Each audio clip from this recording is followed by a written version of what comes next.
Once upon a time, there were some children who had bad grandparents.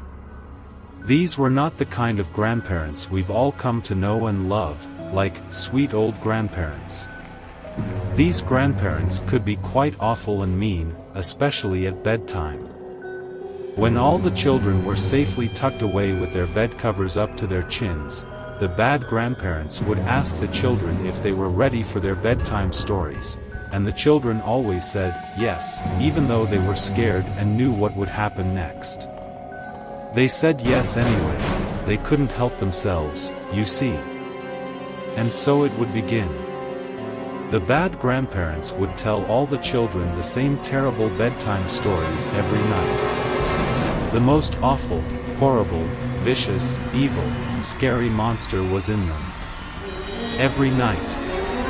The story of the awful, horrible, vicious, evil, scary monster was terrifying every time they heard about it, and the bad grandparents were skilled and creative at intensifying the plot. The monster grew larger than life every night, larger than a city, taller than a mountain, and it crushed everything in its path. It picked up small children in the road and plopped them into its horrible black mouth and crunched on their tiny bones. Sometimes the monster was like a great, fire-breathing dragon that would fly through the sky over all the tiny, defenseless little houses, breathing fire in great plumes, torching to the ground all the structures with all the sleeping people in them. The screams could be heard through the night. The running bodies on fire in orange and white heat, terrorized by intense pain, helplessly running through the streets wailing in agony. One time, the monster turned himself into a black mist, invisible to the human eye. And the mist entranced and entered all the townspeople at night through their noses while they were sleeping, and killed them by burying black mold into their innocent little bellies. The children were afraid to even breathe over the covers that night when they went to bed, I can tell you. In another story, the monster got very crafty and sneaky by shape-shifting into a beautiful woman, a woman who would be crowned the queen. All the people were deceived by her costume as she pretended to be benevolent. The children listening to this story wanted to scream in frustration, listening to the bad grandparents weave their tale, as all the story people foolishly invited the evil queen in, lauded her, put garlands around her carriage, threw her a beautiful parade, How the children wanted to shout to the story people, no, no, no.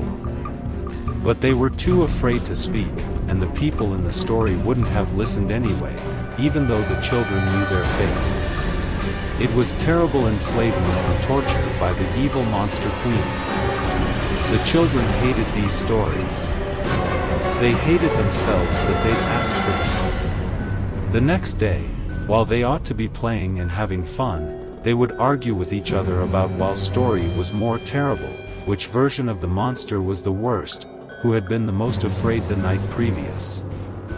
They would rage and shout at each other, till hot tears flowed down their flushed cheeks.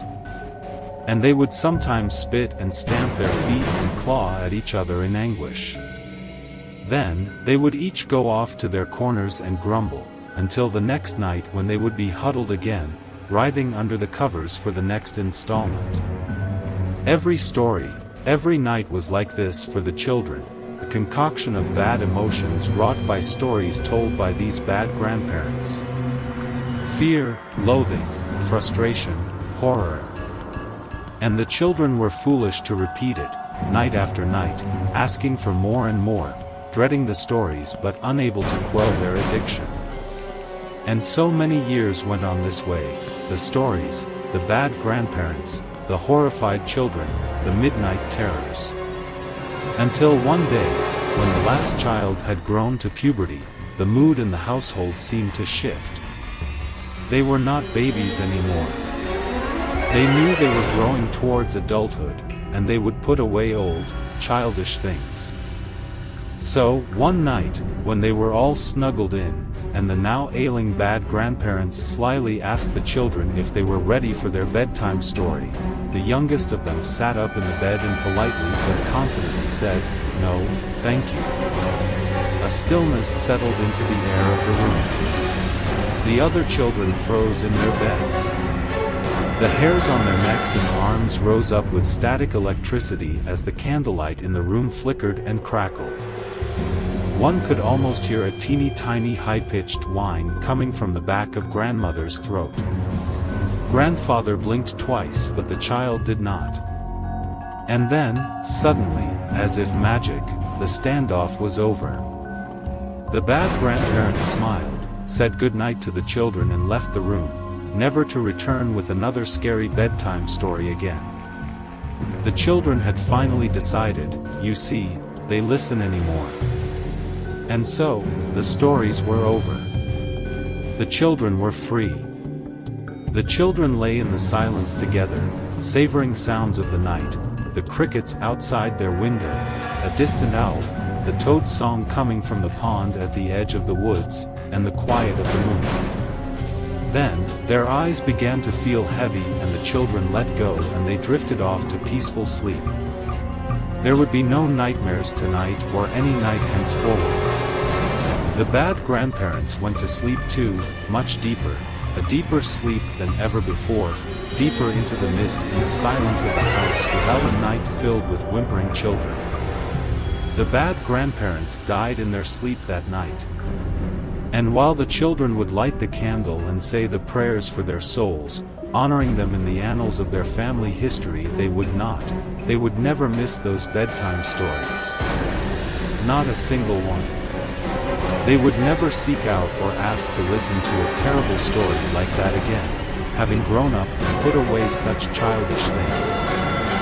And without the terrible monster there would be nothing left to fear and nothing left to fight about. And so they would grow up to do other things, and they would find that other things were possible.